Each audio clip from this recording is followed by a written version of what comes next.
Bonjour, nous allons parler aujourd'hui de la gestion du stress. Quand vous êtes chef d'entreprise, vous êtes quelqu'un qui est très stressé, qui est soumis en permanence à du stress et donc pour pouvoir arriver à vivre longtemps et diriger longtemps son entreprise, eh bien il faut savoir absolument gérer ce stress. Donc le stress vient de deux points. Tout d'abord, on a un stress qui vient de l'extérieur, donc ça va être les conflits, les discussions avec les collègues, les fournisseurs, les clients qui sont toujours tendus et donc ça va occasionner chez vous du stress. Et puis il peut y avoir également un stress qui est interne, qui est lié au fait que vous avez des inquiétudes concernant vos compétences, que vous avez des inquiétudes concernant votre capacité à diriger et à organiser votre entreprise comme il le faudrait.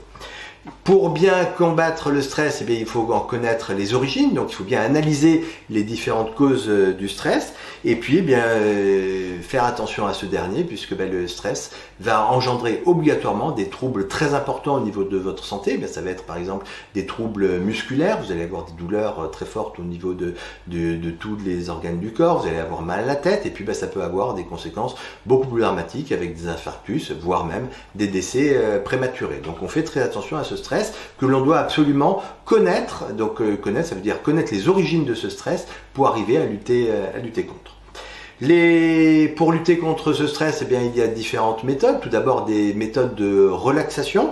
Donc ça va être de pouvoir respirer, donc ce qu'on appelle de la respiration profonde. Donc plusieurs fois par jour, vous allez inspirer et surtout expirer très fortement de manière à dégager toutes les mauvaises ondes de votre corps.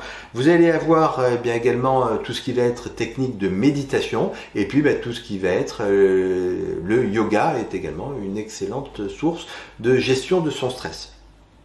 Vous allez, pour gérer votre stress, vous allez organiser et gérer votre temps de manière très complète. Donc ça veut dire que vous allez planifier au maximum les tâches que vous allez à faire. Si vous savez si vous savez ce que vous avez à faire, que tout est bien organisé et planifié, eh bien le stress est beaucoup moins fort. Et dans votre agenda, vous allez bien noter des périodes dans lesquelles vous aurez des tâches non prévues à faire, puisque tous les jours vous avez des tâches non prévues à faire. Vous allez découper vos grands projets en petits projets. On avance toujours mieux par des petits pas que par des grands pas et c'est beaucoup plus motivant de faire des petites réussites que de ne jamais réussir à faire la grande réussite. Et puis vous allez utiliser des outils de gestion de temps. Le premier outil de gestion de temps étant tout simplement un agenda bien rempli et surtout bien suivi.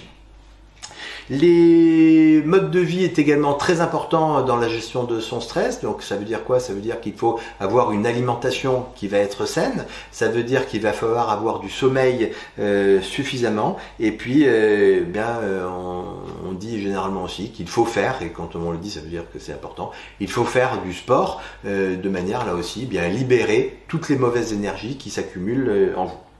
Des techniques cognitives, le fait de penser régulièrement positif, vous aide également à gérer très fortement votre stress, vous aide à gérer votre stress et surtout vous aide à réussir dans vos projets. Si vous voyez tout le temps ce qui n'est pas bon, forcément ce qui n'est pas bon va arriver, alors que si vous voyez plutôt ce qui est bon, c'est ce qui est bon qui va arriver. Et vous devez également, ce qu'on dit, prendre du recul, c'est-à-dire que si vous avez des difficultés, le fait de vous dire que c'est pas dramatique, qu'il n'y a pas mort d'homme, que ça va passer, c'est aussi une manière de gérer son stress et qui fait qu'on va pouvoir avancer de manière très intéressante. Attention à ne pas tomber dans le phénomène inverse qui va être la procrastination, ça veut dire l'envie globalement de ne rien faire. Le soutien social est également très important. Donc quand on parle de soutien social, ça veut dire que quand on est chef d'entreprise, on a besoin d'avoir autour de soi des amis à qui on va pouvoir parler. On a besoin d'avoir des proches et de la famille à qui on va pouvoir parler donc de toutes ces difficultés. Le simple fait de parler est très important. On va pouvoir rentrer indépendamment de la famille dans des groupes de discussion, c'est également important, c'est pas des amis mais on est souvent beaucoup plus libre de parler à des gens que l'on ne connaît pas puisqu'il y aura moins d'effet de jugement de ce que l'on fait ou de ce que l'on dit.